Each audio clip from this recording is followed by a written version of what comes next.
Digital 410 Media proudly presents the What's the Scuttlebutt podcast with your hosts, Don Abernathy, Jeff Copsetta, and Dennis Blocker. What's up, everybody, and welcome to another episode of the What's the Scuttlebutt podcast, your favorite World War II-paced podcast, and we are back this week. All three of us are back together again. I guess if we include Headless Steve. And Jeff, what is your mannequin's name?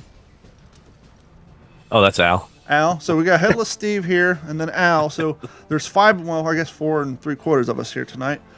I was just telling Jeff before the show, I had to take Steve apart. I got to get ready to cut his 82nd Airborne patch off and put on the 101st Airborne patch because this month is flying by. Jeff, you're a teacher, you know. It's like Carrie was telling me, oh, spring break, I'm thinking, April, May. Wow, you guys are almost done with the school year already. June's going to be here before you know it.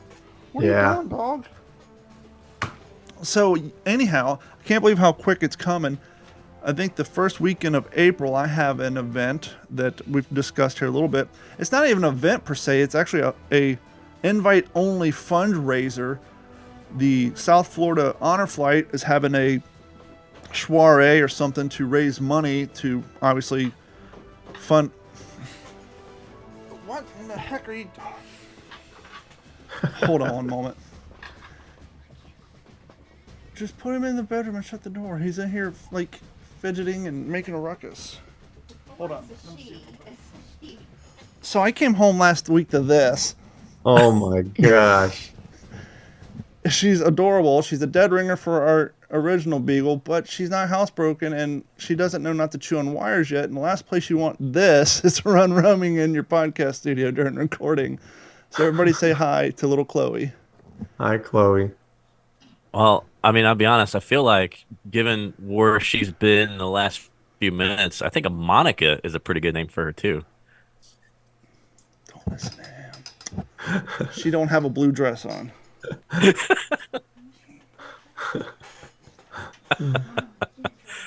Anyway. So anyhow, I'll have to cut that out later. Good thing we're not live anymore. I'm hearing this rough. I'm hearing like this noise. I'm like, and then she's down there like knocking all my crap around. But anyhow, got to select invite only. Remember, actually, we've kind of discussed this in the past. The photo shoot I did with the movie Memphis Belle was with the Florida Flyboys. They invited me to come down. They actually had a flight suit and a lot of stuff to fit me. The only thing I had to do was bring my boondockers and some HBTs. So anyhow, they invited me. They know that I have an airborne impression because they're going to do Air Corps, Airborne, Service Troops, and a few others. I think there's like 6 reenactors going. And so they asked me to do my airborne impression, but they asked me to remove the 82nd Airborne patch and put on 101st because we're actually going to have a 101st Airborne veteran there. So they thought, he's going to be here, so just cut that patch off if you don't mind. So I got to do that. Cool thing is years ago, I was doing the Georgia event, and prior to me getting those service boots, I used to just wear my airborne jump boots with leggings over them when I did my infantry. But I've had them for years. I think I showed Jeff when it happened. My stitching gave out on my insole, right in the middle. I found a guy. I took it to Red Wing Boots. They said, "Oh, we don't do this stuff in house anymore. It'll be gone 6 to 8 weeks." I'm like, that's not an option. And she said, "There's a small mom and pop family here in Cape Coral," so I drove over there. Now, in order to do them correctly, to stitch the entire sole, they need new heels because you got to take the heel off in order to fit it through the machine. Now, I know you can get heels online for like $25, but I didn't have the time. So this guy's going out of his way just to hand stitch and glue that one section where the stitching is broke just so I can have these boots in time for the event. And then Wow. I'll go online, order the heels, and take them back over there and have them redone. That's pretty cool. He charged me $40 to hand stitch these things. Wow. So that's a deal and a half. So I got to pick those up Wednesday, and we're carpooling. And I'm going to I doubt the guy will have time, but I would hate to find out that that this event's going to be going all day, and I could have possibly gone to a side room and interviewed some of these people. So I'm going to take the podcast studio in a box with us just in case. With that being said, with the way we are recording and scheduling now, I hope you all enjoyed last week's episode where we interviewed the 105-year-old John Skeen. That was one of the probably one of my favorite interviews. And we all discussed how we do our interviews. And just the greatest compliment I can get. His handler, the guy who schedules all the interviews with the local news, the newspapers, all these different events, he sat there and live streamed it. And afterwards, he said that was the best interview I've ever sat through. Wow. And the reason is because how we've discussed ad nauseum how we do our interviews. No pre-written questions. Because the way we do interviews, he said it was the best interview he's ever sat through. And he's seen them all, local news, national news, magazines, newspapers, the whole gambit. He said he loved the way that we do our interview styles here, and it made for a great interview. So that was an awesome, man. Well done. time. 105 years old, 2-hour interview, and I barely talked at all. Wow. He was one of those guys. He was super lucid. Used a walker, but other than that, one of those guys, you just put that quarter coin in there, that question coin. Here's my question. And he would do what we want. And that is he provides the answer, and that turns into a story. And 15 minutes later, 20 minutes later, I'm asking question number 2. And so it's perfect. That's awesome.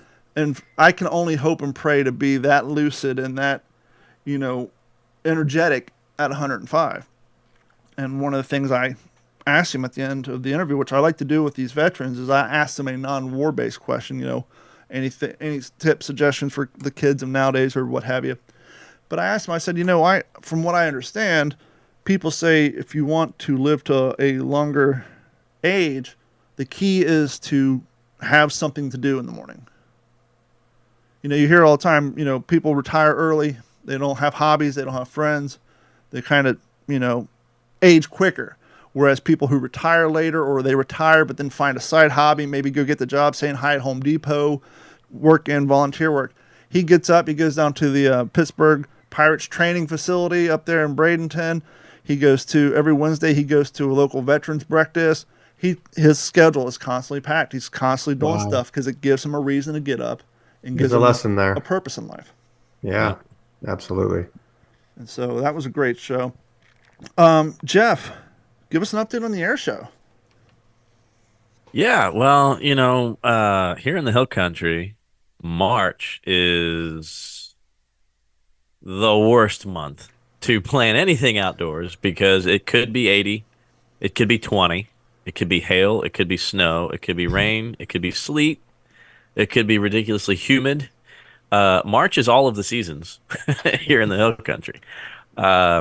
Unfortunately, this year, the 80-degree weather stopped, and then like the 40, 50-degree and rainy weather moved in just for like a day, and that happened to be the day of our air show. But what was the silver lining here was, I think 2 years ago we broke an attendance record here at this air show, and it's a small airport, right? It's a small town, and we want to keep it that way.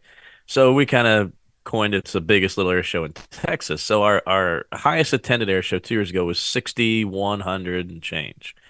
The record before that was like 5,000. So we blew it away. Before you give us the new estimate, just for comparison, what is the population of this town in which this air show roughly takes place? Less than 6,000.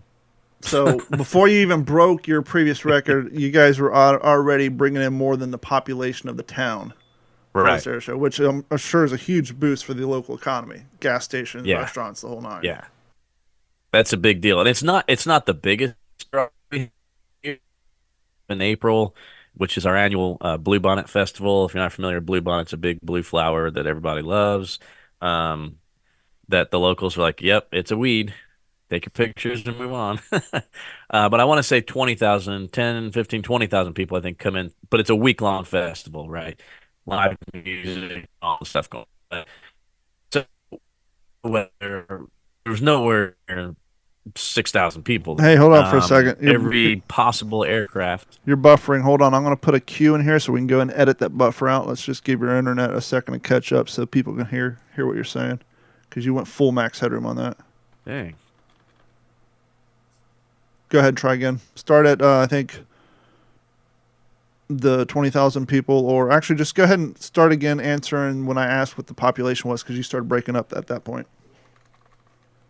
So population is less than 6,000 people here.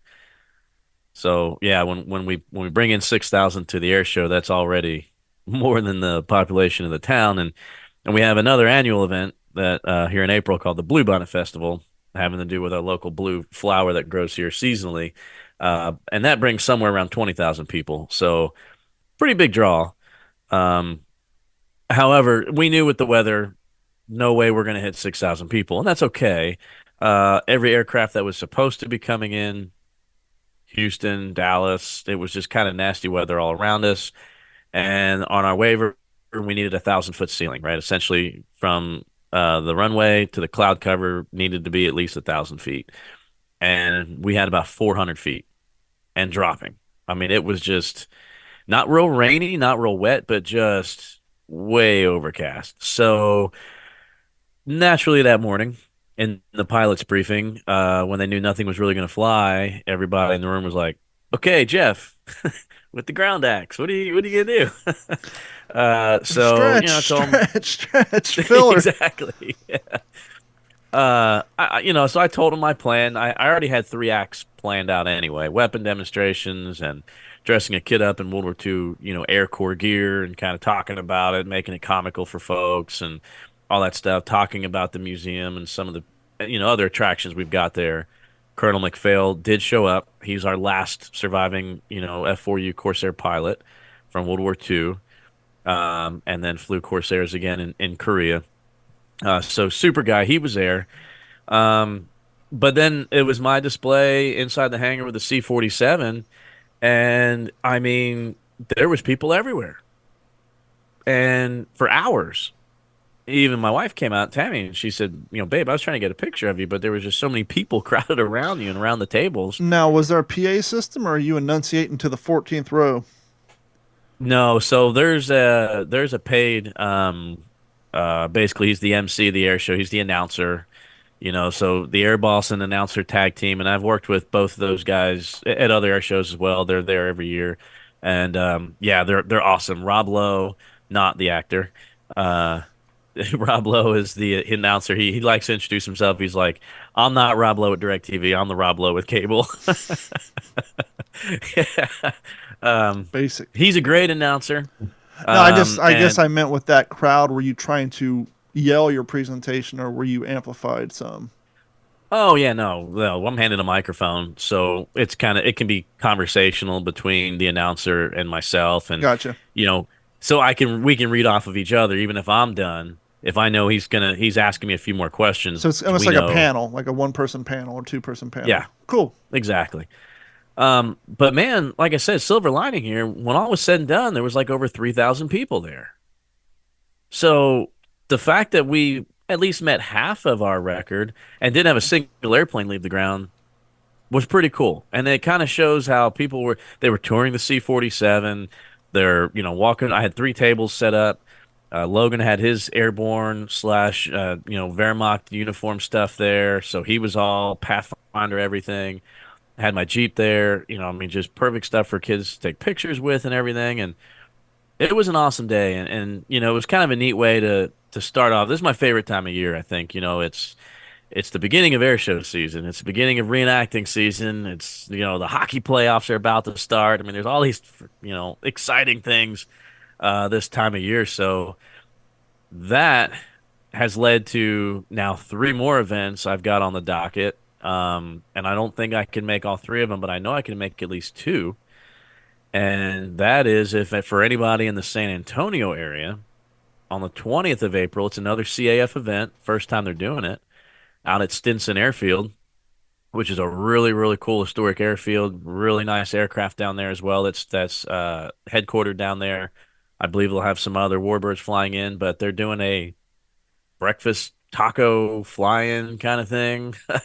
Um, Couple aircraft fly in, couple aircraft on display. A few of us reenactors. Ground displays, things like that. Really looking forward to that. And that weekend will also be coupled with I'm going to be staying with our man here, Blocker, and we are going to binge watch Yeah. Masters of the Air. Well, let me know what weekend you guys do that, so I can do the same thing, and then that following Monday we can finally give people our assessment of the show. Yeah, seriously. Absolutely. Yeah. Yeah, we'll let you know for sure. And then I think it's like 2 weeks later, got an invite to go back up to CAF headquarters in Dallas for their Warbird weekend. And that's always a fun time at CAF headquarters. That's the home of Fifi the B-29, Diamond Lil B-24, and several other premier, commemorative Air Force aircraft up there. But I think the highlight is there is a B-17 flying in that I have never seen before, coming in from Arizona. In fact, they've got a B-25 coming from Arizona too. I'm trying to think of the name of that one. But the B-17 Sentimental Journey, I have never seen it. And if you're familiar with the famous picture of Betty Grable looking over her shoulder, that's the nose art on Yeah, Sentimental pretty Journey. awesome. Oh man, big silver bird with a big blue stripe on her tail, and like I said, I think I've seen 4 or 5 B-17s in my life, and been inside all of them except for the original Memphis Belle. That wasn't an option. But man, to see Sentimental Journey, Blocker's coming up with me again. He's going to help me set up and display. I'll bring several tables of artifacts, and he can help talk about what's the scuttlebutt and represent there as well. And I think probably the coolest part is we get to just kind of throw up a World War II cot out there in the grass under the wing of an aircraft and just camp there. Yeah, Which that's is pretty like- awesome. You can always take 2 shelter halves and do a lean-to over top each cot too. Yeah, no, we're not that close. No, I'm not saying I'm not saying make a shelter half. I'm saying take a shelter, split it in half. Then you guys can have your cot, but have a lean-to over one side. So, Yeah. a wind blocker the very next day would be a nice place to get out of the shade. Because I've actually Yeah, well, I think so. The display will be inside the hangar that Fifi sits in. Okay. But we just can't sleep in there. We'll just be outside next to the ramp there in the grassy area. But yeah, that's a ton of fun. I mean, they have the largest collection of nose art from World War II. The actual Nice. panels from the aircraft that were cut apart and salvaged. They have all of this nose art. Dennis, I don't know if you've seen that. No, never. Yeah. So I can't wait to Excited take you about through that. there. And It'll man, be I just wish Don could just hop on a plane and meet us there first week of May in Dallas, man. know. It'd be amazing. It'd be so good. if all things go plan, I'll be on a cruise ship, so definitely out. It'll be interesting when you guys report back, especially Jeff, because you've been going for so many years consecutively. If you see if you notice kind of a bump in attendance due to Masters of the Air bringing people out who may be curious to see some of these warbirds and planes of the era, because we always talk about the impact these series and these shows have on pop culture. So what a better way to kind of gauge new interest than to see, wow, we went and it was shoulder to shoulder. Yeah, no, I fully expect that. I mean, even at the air show here a couple weeks ago, one of the pilots came up to me. He's like, "Hey, didn't I just see you on Apple TV?" I'm like, "Yeah, okay." So yeah, I mean, I'm pumped about it, and I think I've told Dennis, I know before, like, being such a big fan of the Bloody 100th and meeting the guys that I have from the 100th Bomb Group, reading the books that I have, I think the very first book I read on anything that had to do with the air war, I was about 14, 15, somewhere in there, and it was Harry Crosby's memoir, Winging a Prayer. And I just recently found out he's one of the featured characters in the series, and I just thought, man, it's about time. But then, on the other side of the coin, it's like, man, if I do anything 100th, it's gonna just look like a bandwagon Masters of the Air. Oh, everybody's bloody 100th now. Yeah. Well, now you know what it's like when fans of bands that used to be considered underground before they made it big, and now all of a sudden they're all over every TV show, every commercial, and everything. Like, yeah, kind of liked it better. And it was just our little thing, but okay. Yeah, exactly. Yeah, I'm just recently shopping for some nice leather, patches to sew on my A2. Originally, I wanted to do the 100th. I thought, you know what? No, no. Well, I'm not gonna be like everybody else up there. So, I mean, I'm too much of a Memphis Belle fan anyway to veer away from, the 324th Bomb Squadron, 91st Bomb Group. So that's the markings I'm going to do. And I ordered the custom, leather name tape for it as well. So it should be looking pretty good before the next event. I think That's John awesome. of the Florida Flyboys, I think he actually hand paints all their bomber jackets. He's a pretty decent, at least in that style of drawing. He hand paints all theirs, and Wow. Yeah. it looks real nice. And I think he puts some sort of coating on it to keep it from flaking off and all that stuff. But yeah, they do one-offs. It's really cool. Jeff, was there any other World War II veterans that showed up that day for the air show? There were just kind of random shows. Actually, yeah, there was, and I didn't get to talk to him. But we've had her on the show before, Liberty Phillips. She came up with Operation Meatball, and she told me she was bringing a veteran, Ray. Gosh, I can't think of his last name now. He was at the air show 2 years ago and was super pumped to come out for it. Navy during World War II, and then actually ended up joining the Air Force, and then flew B-52s all the Oh, way up wow. through Vietnam. So he served in World War II, Korea, and Vietnam in Jeez. some capacity. So, man, I wish I had been able to talk to him. I was doing one of my presentations. They drive her by with him in a golf cart, and they wave, and I just kind of waved. And then that was it. I didn't see him, and she told me, she said, he was getting kind of chilly and Yeah. didn't think we were going to get started, with anything. They thought it was just postponed. I told her, I said, no, everything was actually grounded. But so yeah, I mean, to see two World War II vets there, I mean, it's a shame to say, but that's now that's a lot to have in an I event. know. That's Two. wild. Um, That's wild. yeah, I mean, we'll take what we can get. yeah, Good point. exactly. I remember Exactly. going to, I went to an air show up in, Actually, let's can I put a pause on this real quick, just because we're on the topic of veterans, and I want to make sure we get this out, and then we'll go to Dennis's favorite memories of air shows. Scott reached out to us, Scott Freund. He reached out to us on the What's the Scuttlebutt Facebook page via a private message because we shared one of his posts. And he said, hey, I want to thank you guys for sharing my post about Peleliu trip. We really want to get Al Chatwin and another Peleliu veteran back to the island for the 80th anniversary at no cost to them, of course, or their escorts. I have attached a link for donations. If you could please let everyone know about it, that would be fantastic. So if you guys head over to www.WWII-BEYOND-thecall.com. So World War II beyondthecall.com.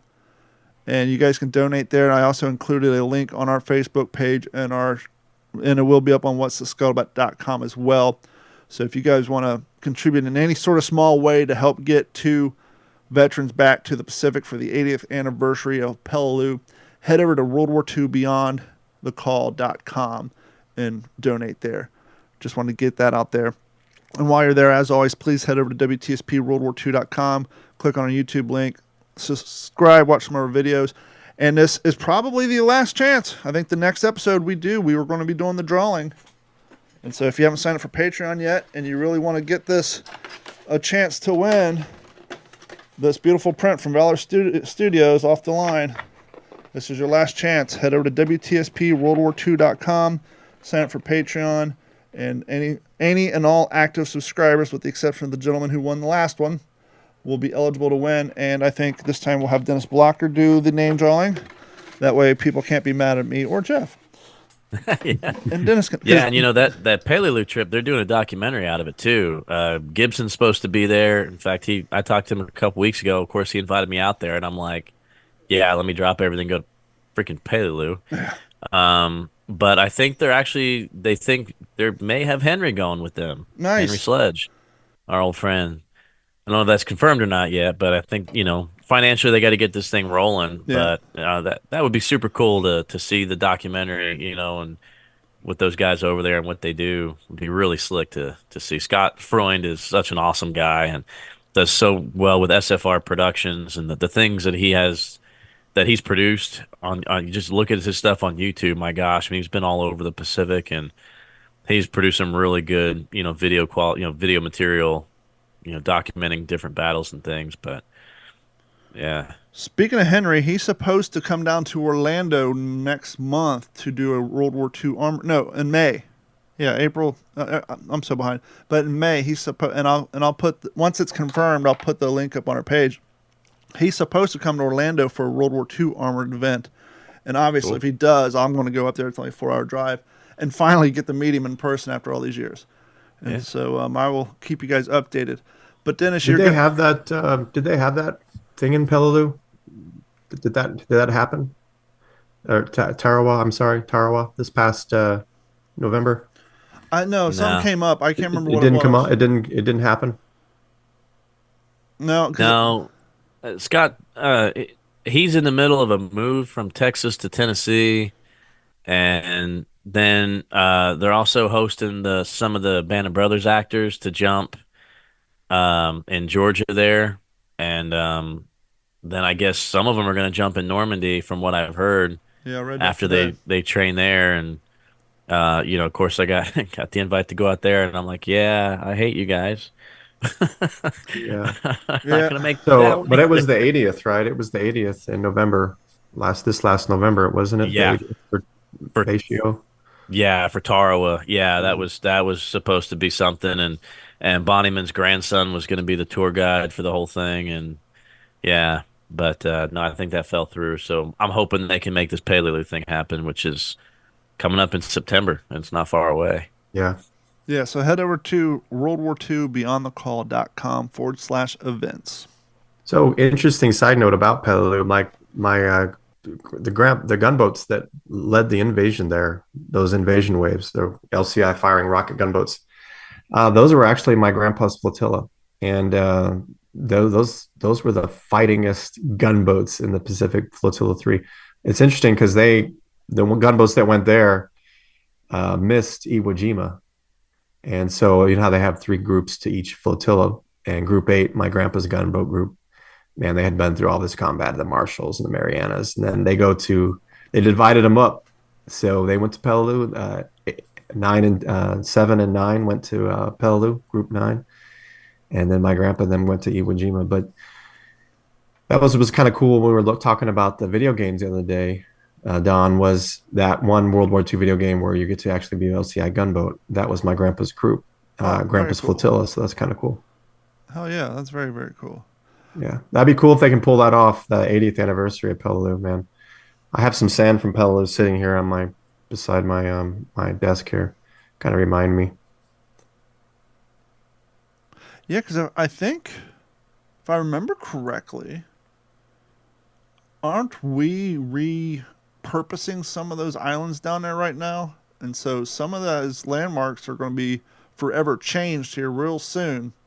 And so to get those guys down there and experience it in its current state, opposed to what it possibly could look like 3 years from now, it's even more important. Not to mention, as Jeff implied earlier, that we're running out of time with these vets, and so it'd be very cool to for them to succeed in their quest to get those guys down there. Yeah, absolutely. Well, Dennis, talk about. I know you said you had some favorite air show memories. I mean, I think to me they're the best. I mean, that's kind of where it all starts as a kid. Yeah, To get involved in absolutely. World War II is at an air show. Yeah, yeah, yeah. I mean, couldn't have said it any better. I mean, it's what inspires you, seeing all the aircraft. And first air show I ever went to was in Keflavik, Iceland, about 1983. The Paris Air Show was going on. Of course, we couldn't go to that. But what was interesting was that my dad was a sniper in the Air Force, a cop, and the Space Shuttle Enterprise was sitting on top of the 747, and they were flying it over to the Paris Air Show, and it did a stopover at Keflavik to refuel before making the final leg over to France. And so I got to go out there and see. Of course, my dad, has access to the flight line and this and that. So I got to go out there and see it, and I got a I got a signed photograph of the space shuttle on top of the 747 by one of the 747 pilots, and then I got a great picture of my dad on top of the hangar with his sniper rifle protecting the space shuttle while it was there. But that's where it all starts. When you're a little kid and you're just everything is larger than life. And I did go to a air show. I want to say it was San Marcos or New Braunfels. This would have been maybe, maybe 14 years ago, 15 years ago. And there were Doolittle Raiders there, and Flying Tigers, and Tuskegee Airmen, and Wasps, and USS Arizona survivors. And so, I was like a freaking kid at a, freaking buffet. It was like, oh my gosh, just walking around with my autograph book, getting all these autographs, and meeting all of my heroes. And I didn't know the Tuskegee guys were going to be there. So that was a super huge bonus. And incidentally, I actually got to take care of some of those guys in the ER through the years, a couple colonels. But yeah, it was like really amazing. And that's when I walked up to the guy that was sitting on the bench. And I said, "Sir, you World War II veteran? Can I get your autograph?" He says, "Yes, I was a World War II veteran, but I was not on the side that you are thinking." I was like, "Oh my god, that's amazing!" You can still sign just in the back of the book. Autograph. I was not on the side that you are thinking.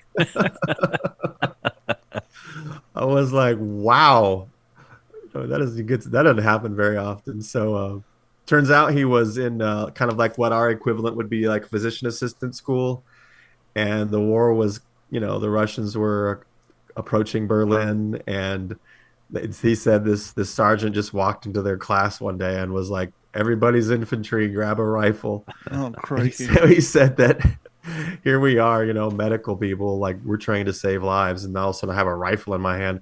He says, absolutely. They let us go. They pointed to the front lines. He says, the first American I saw, I threw my rifle down and just surrendered. He says it was over. It was hopeless. He says, so I surrendered just as soon as I could. And he says, and then I just came to America, and I've just lived here ever since. And so that was really remarkable. But it was all from one of those air shows, Yeah. It's pretty good stuff. I think I started going to air shows when I was in elementary school, because as we mentioned in the past, I lived in Steeplechase, which was military housing during World War II, and then the 70s and 80s got converted to civilian housing. But it was on Rickenbacker Air Force Base, which is now sadly like a FedEx and Amazon depot. But at the time, yeah, we'd have air shows coming in, and Jeff used the phrase "bigger than life." When you're like in third grade and you're walking through your first Hercules, that's a big ass bus, man. You're walking through that, and you're like, wow, this thing's huge. Those were some big birds. I remember, it's kind of embarrassing now, but it's like when you're that age, you don't really realize depth and how things are smaller at a different range. And I remember it was like the first time I ever seeing paratroopers, and we're on the outside of the Air Force base, but we're over by where the loading docks were when they used to load up the military trucks. And they come over, and so we don't hear the PA system because we're outside of the gates, and so we just see this thing come over, and then all parachuting out.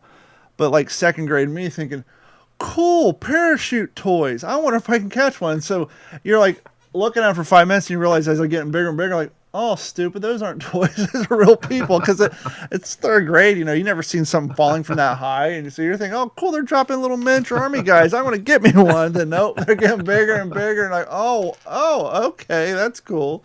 I just had to look like such an idiot to all the other people standing around there. But, and my brother was in Civil Air Patrol, and so sometimes we would go. It was cool, though, because they would rotate every other year. It was either Thunderbirds or the Blue Angels. Thunderbirds or the Blue Angels. Obviously, you can't have them there at the same weekend. That'd be gauche. But, yeah, we'd see that. And then I remember they would do the thing I'm sure every air show across the country did. All day long, they announced, hey, whoever parked the blue Hyundai in this spot, you're going to be towed. You're going to be towed. And later on, you see the helicopter coming out, and they accidentally drop it, and it blows up. And so you see all that stuff. And Awesome. Yep. I still remember one of the cool things about when he was in Civil Air Patrol. I'm like third grade. Bought my first album, like my first cassette. Your parents buy you stuff until a certain age, and then slowly they start allowing you to buy stuff. I bought my first tape cassette ever at the PX on the Air Force Base. I bought Iron Maiden's Only the Good Die Young. And we used to buy old helmet liners and like just 1980s green fatigue, so that when we were running around the neighborhood playing guns like everybody did, we actually had the gear on. I used to go to the get my hair cut on base too, and be like fourth, fifth grade walking in, there's Playboy sitting on the table, and you're just like, just waiting to get your hair cut. But we had a lot of fun because even then the base, it was active Air Force base, but it was more of kind of like stop off to refuel and to, on the way to bigger bases. But they had an old Sherman tank there, and we'd climb inside of it, and that's when you realize, got the old hand cranks and stuff. And so being a little kid climbing in the Sherman was really, really cool. And they just sat there, and we used to get all the time. And like I said, did you ever make any? Did you have an 8mm? Did you guys make any movies? This was so long ago, and some of the listeners may remember this, especially if you're into vintage and retro toys. The short answer is no. We were still relatively poor at that point.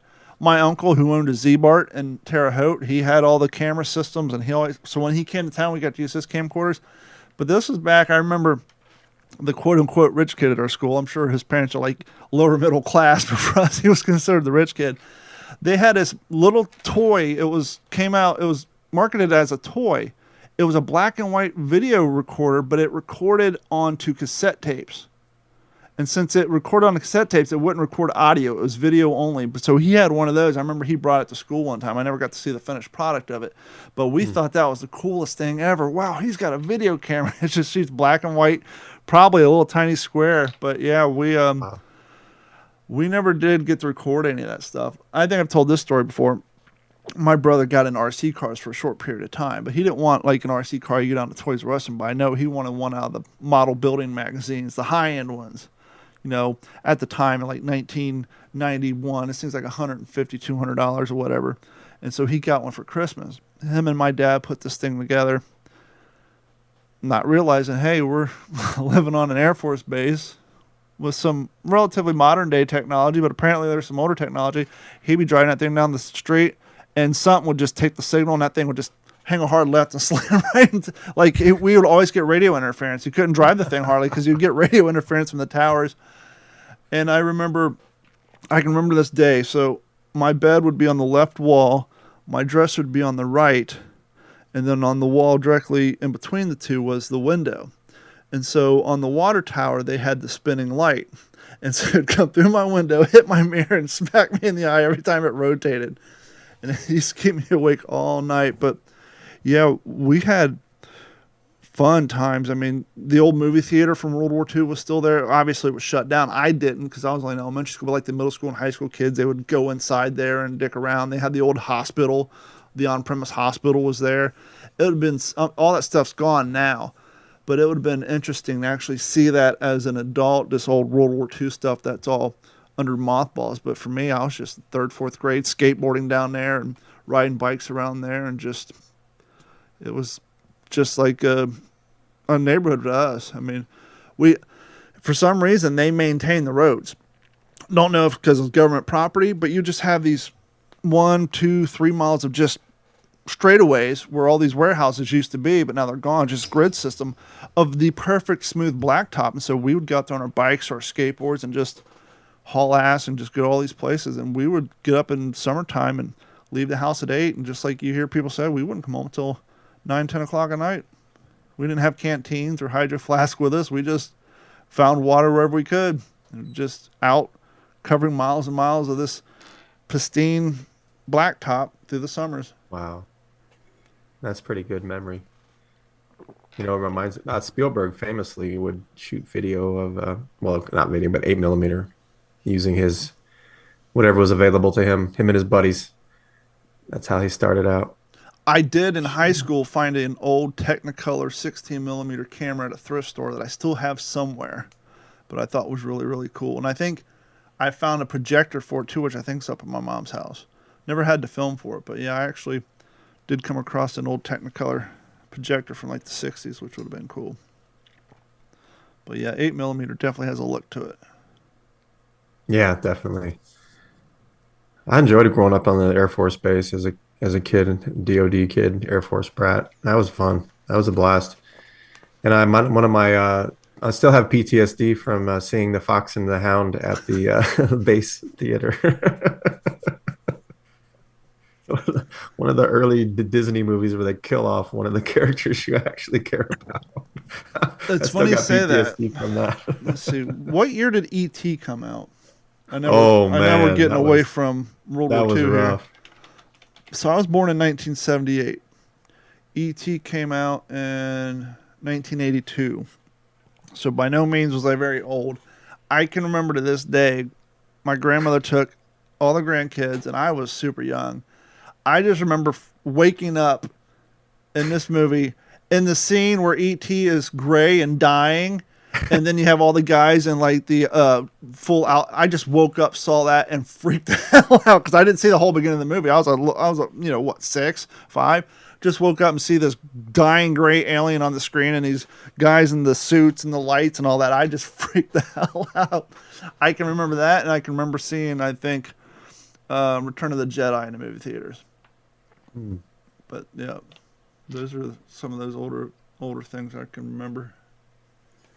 I would say for me with air shows as a kid, the memories are so vivid. I think because it's all of your senses. It was like just a sensory overload being in an air show, and that's the first time I remember like smelling hydraulic fluid. Yep. Like being in these old aircraft, and there was something about that smell, and so for me, growing up in South Jersey, very rural, big pine trees everywhere, and then just out in the middle of this, basically out in nowhere was this little regional airport in a little town called Lumberton, New Jersey.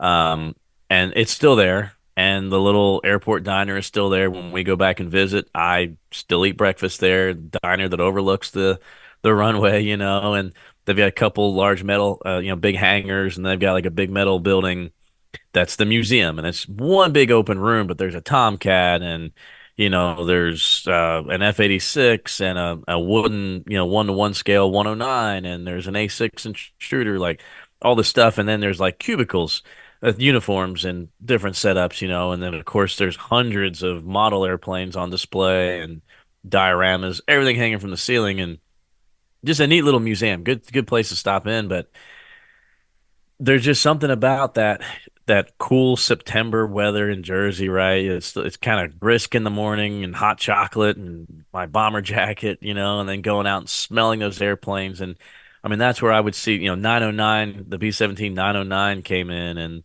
the B-17 they used for the Memphis Belle, and like Dennis was saying, I mean, that was just like there'd just be pop-up, canopies. The 10-foot canopies would just say, Tuskegee Airmen. There'd be like 6 of them hanging out under there, and it just, I don't know. World War II vets were everywhere with their shorts and their socks and their fanny packs and their big glasses, and it's like Ball Comb caps. overs. and yep, big kind of oversized ball caps, Trucker caps sitting high on the head. yeah, Cameras. yeah, cameras around their neck, and I don't know. There was just something about just being able to. I don't know. I can feel the metal inside those airplanes. I can smell hydraulic fluid. I can hear the radial engines. I feel the weather. Flyovers. Like everything about it just culminated, and it was like one of the coolest things in my childhood that it never let go. I mean, here I wouldn't be sitting here. I think if I never went to an air show as a kid, and I can only hope that kind of stuff. Like I can only hope that kids are still that in tune with their surroundings, and I'm afraid that they're not. And maybe I'm a little overly like I'm a little more in tune than I think even most adults with what's around me. I don't know. I just kind of I feel my surroundings. But Jeff walks out there at the beginning of the air show and he goes, "I love the smell of an air show in the morning. Smells like Jet A and deep fried food." well, hey, I mean, I'll be honest. My opening act was I spoke to all the parents. I said, "Hey, if you're a parent that went to an air show as a kid, raise your hand. Keep your hand up if you brought your kid today to this air show."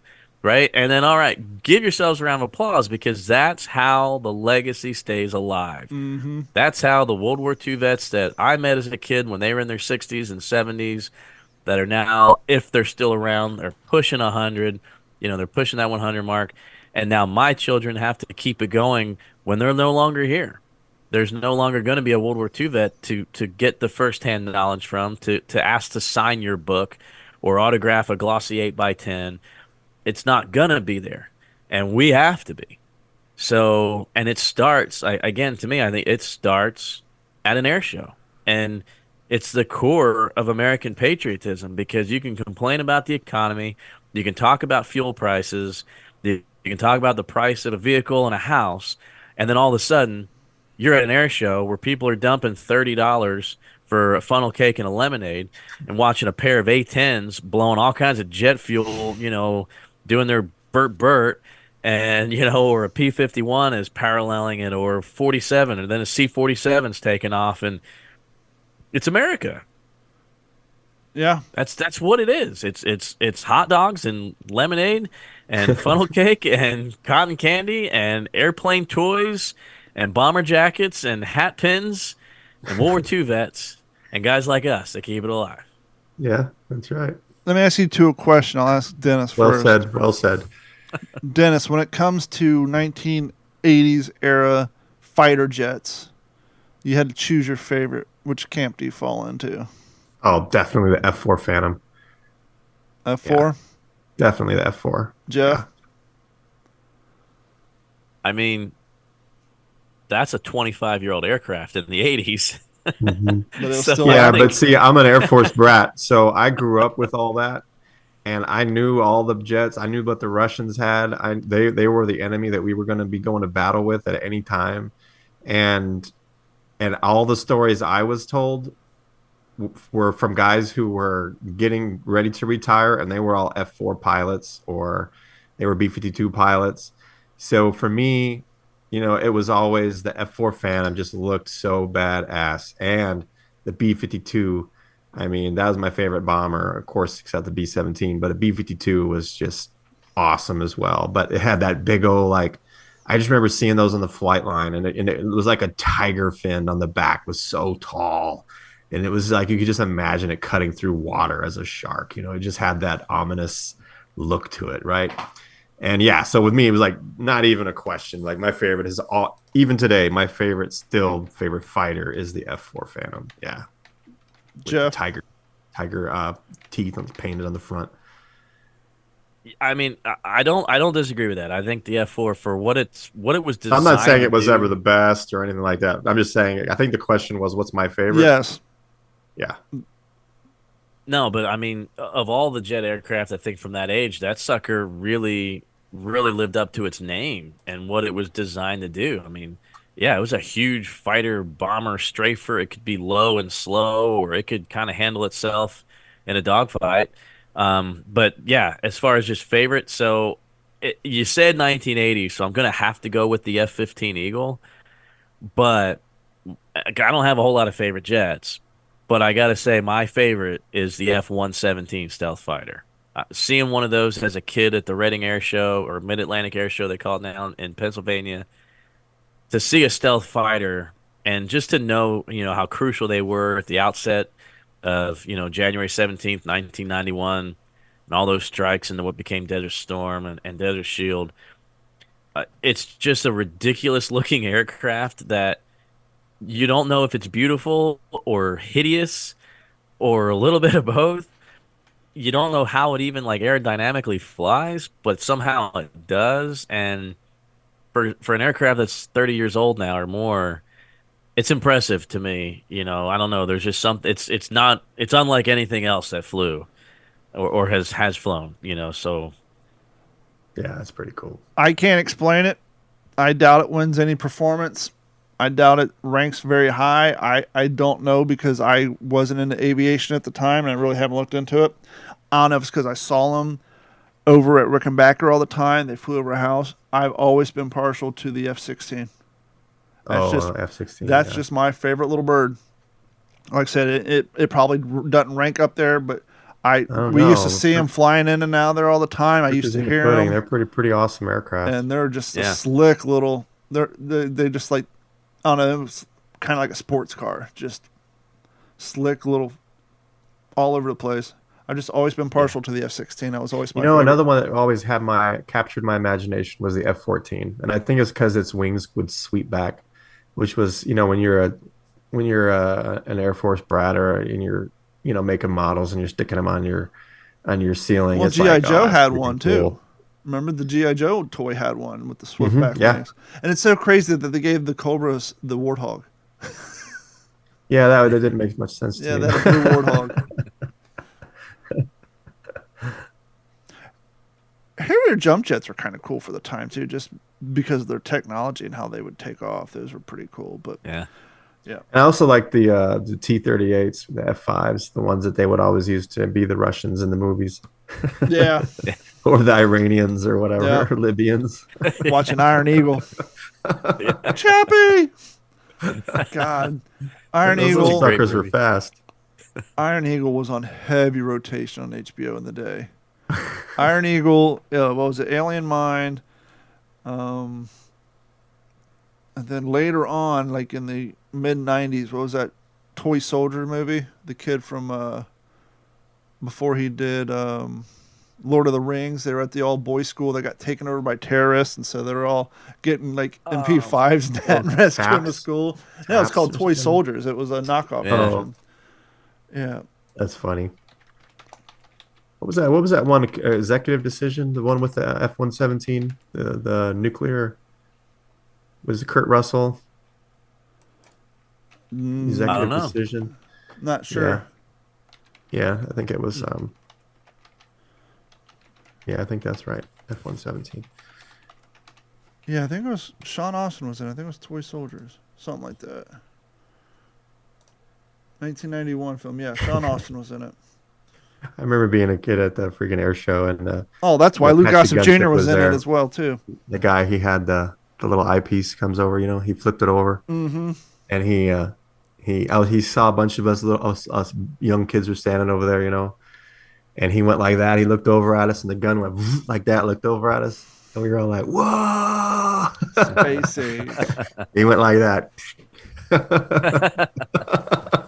Of course, you know that's the coolest thing ever he could have done. Yeah. Made a little trigger finger thing. That was pretty awesome. I'll never forget that. Yeah, the air shows were fun too because they would always bring a bunch of ground stuff as well. That'd be like an Abram tank there, a Bradley, you know, Humvees, and they'd usually do it like an airborne, right? They'd do a parachute drop in, Mm-hmm. an assault. Then of course all of us kids are getting our faces, you know, camouflage, and it's you know, you're Dog freaking tags. dying because it's like, you know, his people dropping left and right from heat stroke, and there's Toy like M16. If you're lucky, you had a Toy M16, a Yes, floppy you made a hat, little- a pair of dog tags, a big Squeeze old the Mountain trigger. Dew, and an elephant ear. That's all you needed. Oh man, it's good stuff. Love those air shows, man. I heard Airwolf's going to be here.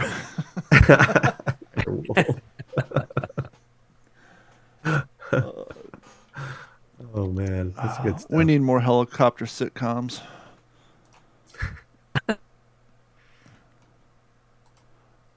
Yeah, good old days. Those were the days. Who'd have thought the 90s would be so freaking cool? You know? A damn sight better than the 80s.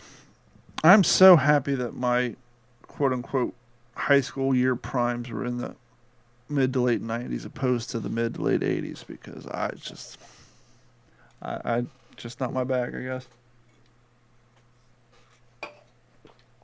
Yeah, the '80s were awesome. I love the '80s. I didn't like the 80s during the 80s. I don't like the 80s in 2024. I loved it. I loved the music, the movies. I had such a good time in the '80s, and it was fun riding my bicycle everywhere. Of course, I was on base, so I didn't have to worry about anybody picking me up and ending up on some documentary years later. But Yeah, well. Speaking of the 80s and 90s, they're making a new Beetlejuice. Did you guys see the trailer for that? mm-mm. No. Michael Keaton's playing Beetlejuice, of course. Winona Ryder's playing her character, but the girl who played in Wednesday's playing her daughter.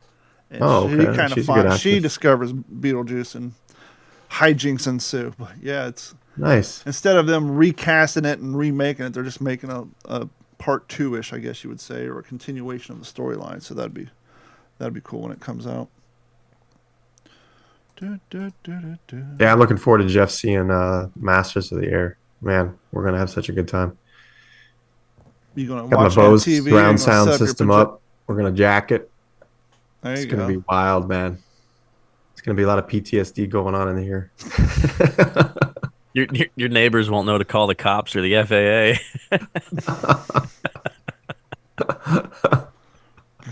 Got the Oh Bose man, lifestyles going. Subwoofer in the back.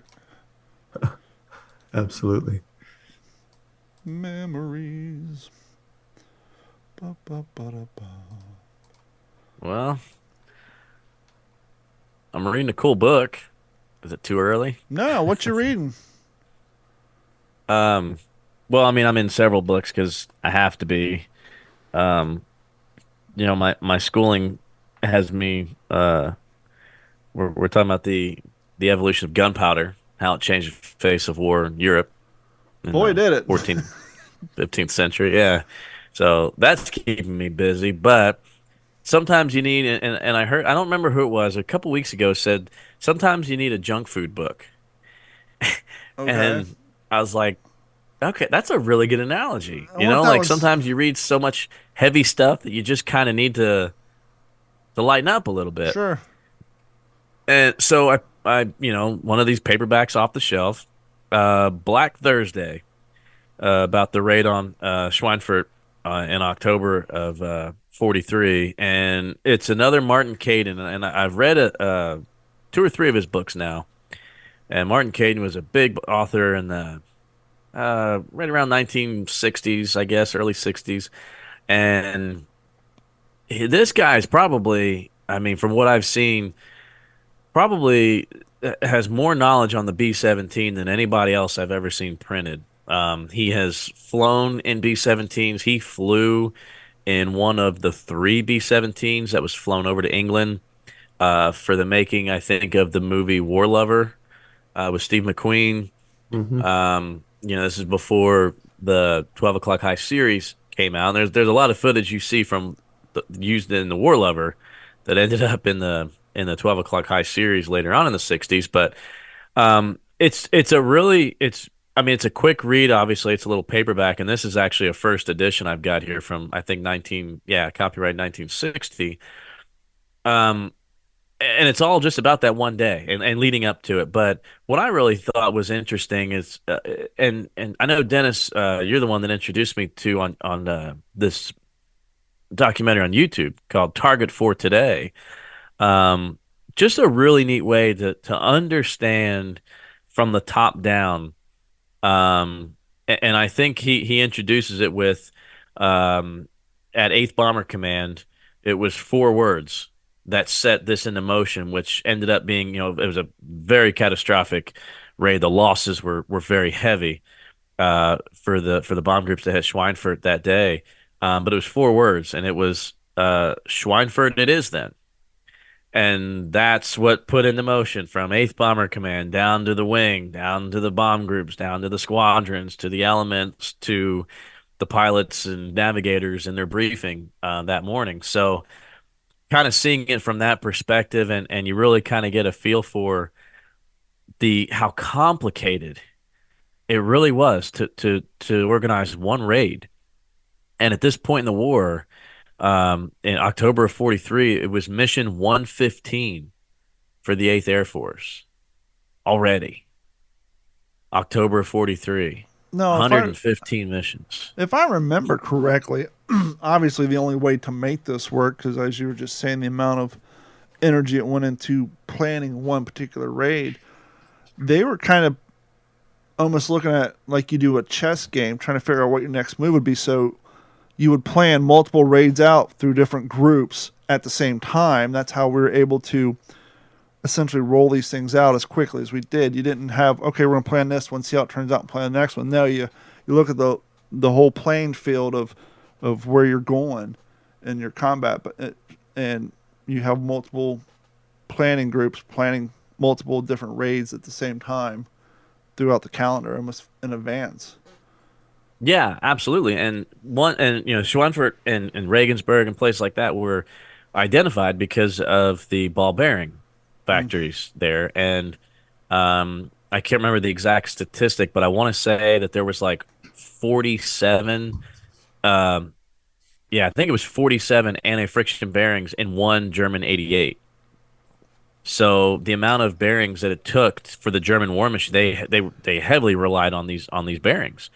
So Oh, for to everything. knock, yeah, everything. So to knock out the ball bearing factories, of course, was high priority. But you're right. I mean, it was, it was places like Emden and Vegasack and Bremen and Wilhelmshaven and Lorient and Lille and Rouen, all these places, because of what they were producing there at the time. So, and Martin Caden goes into it in Black Thursday in this book, where it was basically like, what's the weather like? What's the weather like at this target? Okay, screw that. What's it going to be like here? How about here? Okay, that one it is. So weather, or what was predicted weather, let's not call it Yeah. weather, let's call it a forecast. Yeah. A lot of times determined where these bombers were going, and yeah, but you're right. It was so complex to try to have several bomb groups going up, heading towards several targets. Some were the main force, some were decoys to pull some of the aerodromes away. And you not only had to, plan your route in, but it was a different route going out. And unfortunately, because of the location of places like Schweinfurt, there were times where the aircraft that were attacking them on the way in were the same guys that landed, refueled, rearmed, and went back up, and were hitting them on the way out. So that's a statistic that I think gets overlooked when oh my gosh, there's so many airdromes. Oh, there's a possibility that you could see 300 fighters today. Well, that's essentially a possibility of 600 fighter attacks. Yeah. And that's what makes the statistics so hard to say, oh yeah, we saw so many airplanes on this raid today. Dennis knows. They go into the debriefing hut and they get, what's the word? Oh, I can't think of the term that they use when they come back from the mission. Interrogation. So in the interrogation room, they're trying to, while everything's fresh, they're going through and these statistics. It sounds like this incredible amount of fighters, and there's no way the Germans put up that many airplanes. It was just the same guys, that they saw on going in that they saw coming out. So it makes it hard to determine when you're talking about enemy fighter encounter, how many fighters were actually shot down, things like that. Those statistics are so skewed. But it's been a really interesting book. It's been a fun called a junk food, book for me since I've been stuck in the Middle Ages and coming up on the 100 Years War in my studies. It's been fun to get back into a B-17. Dennis, what you reading? I'm reading a book called Those Who Fall by John Muirhead, who was a B-24 pilot, and he was shot down on the Polsti raid and taken prisoner. It's riveting. Like, the guy is just a tremendous writer, and I have a writers guild that I started here in Castroville, and I have used his book many times to illustrate how you can just so quickly and efficiently and beautifully bring somebody who's just nonchalantly walking by, grab them, bring them into the story, immediately immerse them into the situation, and make them care about what they're reading. It's just beautifully written. Yeah. That is definitely key for me when it comes to books. I need that hook thing that makes me want to keep on reading. Speaking of keep on reading, I'm still reading my Marauders book. It's been super hectic around here, but I'll make my way through that, and once I get a little deeper into it, I'm still reading through the whole logistics and the planning and the organization. They just got their name and all that stuff. Once I get a little more deep into their actions in Burma. For example, like right now they're discussing about how they had a total of 730 animals, primarily pack mules and horses. They ended up with more horses than they wanted because the last trip of pack mules coming over, the ship got sank. But the mule skinners didn't have enough time to adequately train the mules, so where they put the rigging on them and slowly add more and more weight and go on these longer hikes to get them acclimated to the load. once they start getting these mules in, they just start pushing them out and dealing with the repercussions of that and everything else. And so just how this organization came together so quickly and things got put in action, there's a lot of build up to getting to the actual campaigns themselves. So once I get a little deeper into the campaigns, we'll go over that stuff.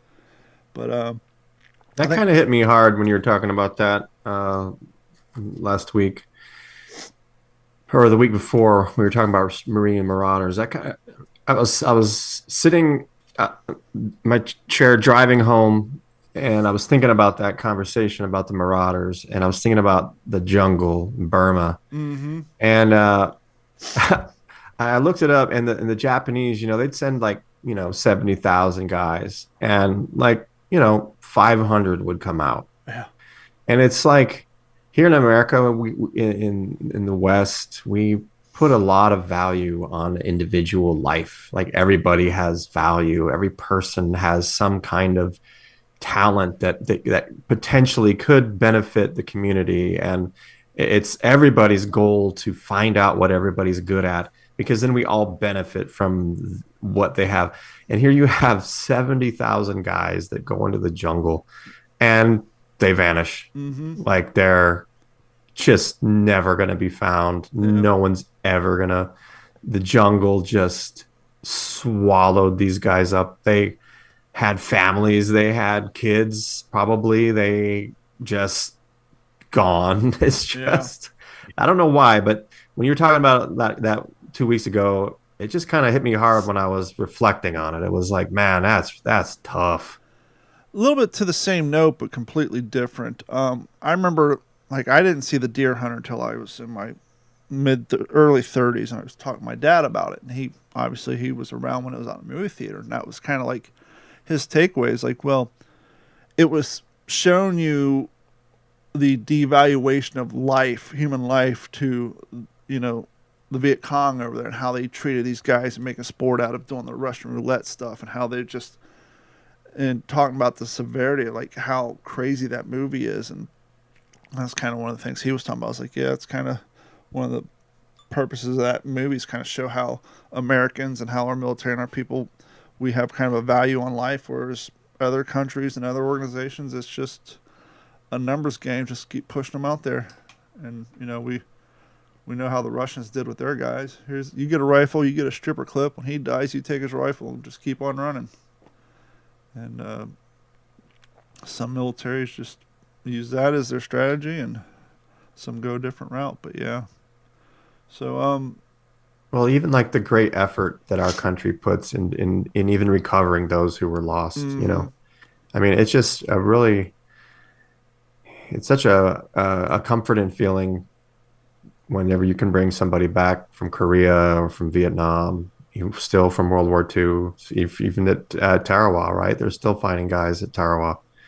So, I mean, the effort that goes into that, Guadalcanal, the lady I took care of who was in my book, Clear, her husband, was found still inside his P-38 in the jungle, in the bog, perfectly preserved. It's considered the best preserved P-38, and it's in Australia, getting refurbished. But just the guys out there, and all of a sudden he sees a glint in the bog, and he makes his way through the muck, and here's this P-38, and then the next thing you know, the call's made, and here goes this high-tech team, and they take pumps out there, and they put all this effort into bringing him back. And that's just, I don't know, I'm just really proud of our country. That's one of the things I'm really proud of, what our country has done right, is not sparing expense, getting these guys and gals back. Do you know how the ownership works on something like that? I know, for example, if you're a diver and you find some lost gold, you find Spanish trinkets, Spain still owns that crap. They'll take it to court to get it back. When it comes to recovered military artifacts like that, do you have to reach out to the origin country, say, this shit's 80 years old, I doubt you'll want it, but I have to file this paperwork? I mean, how does that sort of thing work when you find a well-preserved plane or tank or something somewhere because it's soaked in mud? I mean, is it just whoever's got the biggest winch claims it, or how does that work? That's a good question. You know what? Actually, you just inspired me. What I'm going to do is I'm going to reach out, because I've actually contacted the guy that found it. for my book that I did. I'll maybe see if I can get him to come on the Yeah, podcast. He's please. in Australia, but it'll be a time difference. But since it's not live anymore, Yeah, we can make it work. yeah, because he's got all kinds of stuff that he's found in the jungles, like equipment, aircraft, and this and that, and he's part of that team. That'd be really interesting to find out, like what kind of legal stuff he had to do, even with Guadalcanal. Like, I'm not sure what country rules that now. Micronesia, or what is it? I can't remember off the top of my Yeah, head. but whatever, whatever principality that he had to respond to or reply to and get the authorization, and then, yeah, but it's getting refurbished. Yeah, it's pretty cool. Cool. So we'll look forward to that on a future episode. I think for myself, Jeff Copsetta and Dennis Blocker, that's going to wrap up this episode of the What's the Scuttlebutt podcast. We want to thank each and every one of you for your continued support. And next week, this will probably air on Easter weekend. So following this may be a best of, because the way we record these now, I think the three of us will be on a break for Easter Monday. So this show will probably air that week, but the following week will probably be a best of, because we will have burned through our backlog at that point. But either way, thank you guys for hanging out, and we will talk to you all on the next episode. This has been a Digital 410 production.